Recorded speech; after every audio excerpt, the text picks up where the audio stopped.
You will hear people talking in 8 different situations. For questions 1 to 8, choose the best answer, A, B or C. 1. You hear 2 people talking about a friend of theirs. How many houses has Mike got now? Well, there's this one here, the flat in Brighton, the cottage in Devon and that villa of his in Spain. So 4 altogether.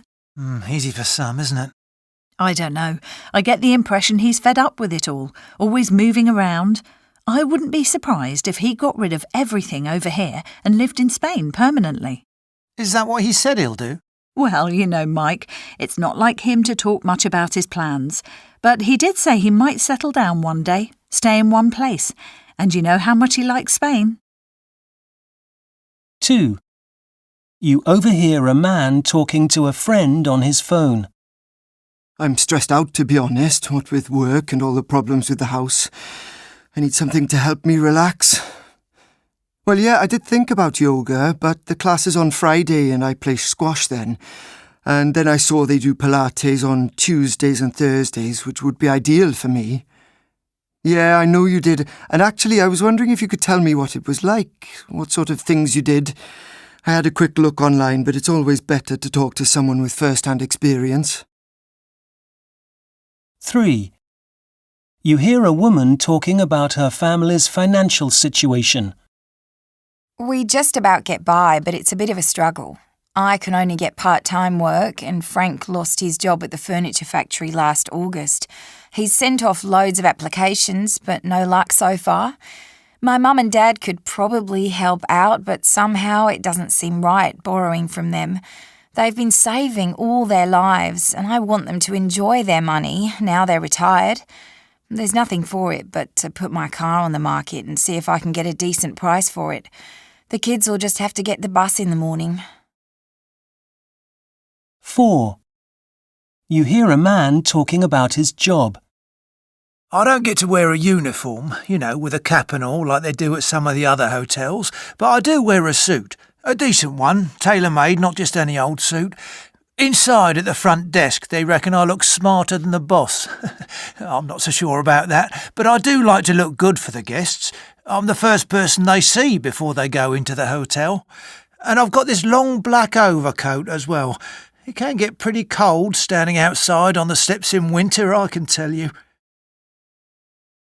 5. You hear 2 people talking about the value of their time spent living abroad. I've gained so much from these 2 years living abroad. Yeah, me too. I reckon we'll have no trouble finding work when we get back home. I'm not sure that's true. But anyway, I was thinking more about the benefits to me as a person. I've become much more tolerant since I've been here, more willing to accept difference. That's what I mean. We've grown as individuals. We're more open-minded and independent, so that makes us more employable. Well, I admire your optimism. I just know that I'll miss being here. It's all right, but the whole thing has made me value life at home more.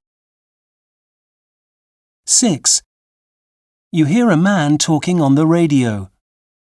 The world today is faster and more dynamic than when our great-grandparents were alive. But as a result, life is often more stressful and unhealthy.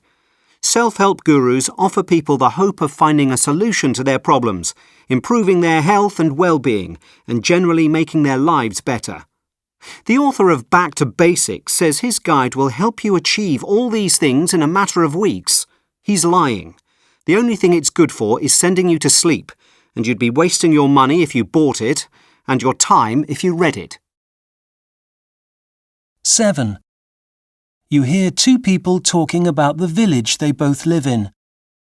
Are you enjoying it here in the village? Yes, I am. I think I know nearly everyone now. When I came here last year, everyone went out of their way to introduce themselves and make me feel welcome. That's good. So you feel comfortable here then? Yes, I do. And the children have settled in well too. I just get a bit nervous about the traffic sometimes. What, on the main road? Yes, and a couple of other spots as well. There are certain places I won't let the children go without me. Some drivers just don't slow down for them. 8. You hear a man talking about a country in which he once lived. On my travels, I've had to get used to eating all kinds of strange dishes, so I was prepared for their rather unusual cuisine. If I was offered something I knew I wouldn't like, I used to cover it in lemon and salt to hide the taste. And it's a hot country, so the slow pace of life and relaxed approach to work were only to be expected. What I hadn't anticipated was their way of dressing. I'm not used to being with people who take so much care over what they wear, and I felt quite scruffy by comparison. Colour, style, fashion, it all mattered to them. I had no idea before I went.